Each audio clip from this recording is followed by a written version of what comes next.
আজকে নিয়ে চলে এলাম নতুন কম্বো। দেখতে থাকো ভিডিওটা, আশা করি ভালো লাগবে। ভালো লাগলে like comment share and subscribe করে দিও আমার চ্যানেলটা। আর পাশে থাকা বেল আইকন, যদি ইউটিউব থেকে দেখে থাকো তাহলে পাশে থাকা বেল আইকন ঘন্টাটি বাজিয়ে দিও। যদি ফেসবুক থেকে দেখে থাকো তাহলে ফলো করে নিও পেজটাকে। তো দেখতে থাকো। তো এখানে হচ্ছে আলু,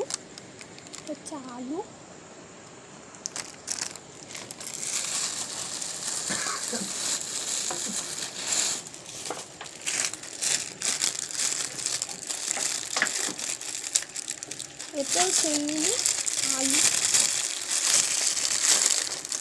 আর এটা দেখেই তো বুঝতে পারছো আশা করি। তো শিলটা কাটা হবে। ধরে ইচ্ছা করছিল একটু কিছু বিরিয়ানি টাইপের খাওয়ার, কিন্তু একটু বড় জায়গা থেকে, অর্থাৎ যেটা সেলেব চয়েস মানে যারা সেলিব্রিটিরা যেখানটা এসে, যে রেস্টুরেন্টে এসে খাওয়া দাওয়া করে, অর্থাৎ এই রেস্টুরেন্টের নাম কফি হাউস ক্লাসিক। আমরা জোম্যাটো থেকে অর্ডার করেছিলাম দুটো বিরিয়ানি, তো সেটারই আনবক্সিং চলছে। আনবক্সিং বলো বা উইথ প্লেটিং বলো, যাই বলো, যাই হোক আমার দেখে জিভে জল আসছে, আমি কিছু বলতে পারছি না। দুটো বিরিয়ানি একই। আর এটা খাওয়ার জন্য এক্সট্রা করে দুটো আলু নিয়ে নিয়েছিলাম, এখানে দেখতেই পাচ্ছ। এর আর মাটাই আলাদা, যাই হোক।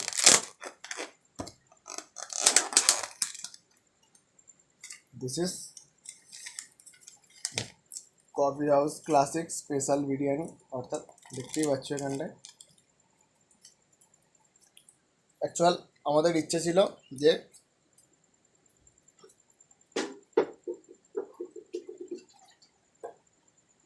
একটু বড় কোনো রেস্টুরেন্টে গিয়ে খাওয়ার, বাট সেই সময়টা আমাদের হয়ে ওঠেনি, কারণ জানো সারাদিনে প্রচুর ব্যস্ত থাকি। বাট শখের দাম লাখ টাকা বলে একটা কথা আছে, লাখ টাকার কিছু জিনিস নয় এটা। এটা হলো আমাদের ইচ্ছা যে সেলিব্রিটিরা যেখানটায় গিয়ে খাওয়া দাওয়া করে সেখানকার খাবারের টেস্ট বা তাদের কেমন লাগে খেতে, সেই জিনিসটা আমাদের দেখার ছিল, যার জন্য আমরা কফি হাউস ক্লাসিক থেকে এটা অর্ডার করেছিলাম। তার দাম কত হতে পারে তোমরা একটু পিন কমেন্ট বক্সে জানাবে। আর যদি ইউটিউব থেকে দেখে থাকো তো অবশ্যই জানাবে এটা কেমন হয়েছে খেতে। এই ছিল আজকের ভিডিওটা। ভালো লাগলে অবশ্যই লাইক শেয়ার কমেন্ট করো। আর যদি ফেসবুক থেকে দেখে থাকো ফলো দিয়ে রাখবে। আর দেখা হচ্ছে নেক্সট ভিডিওতে। ততক্ষণে সুস্থ থাকো, ভালো থাকো এই কামনা করি। চলো টাটা, বাই বাই।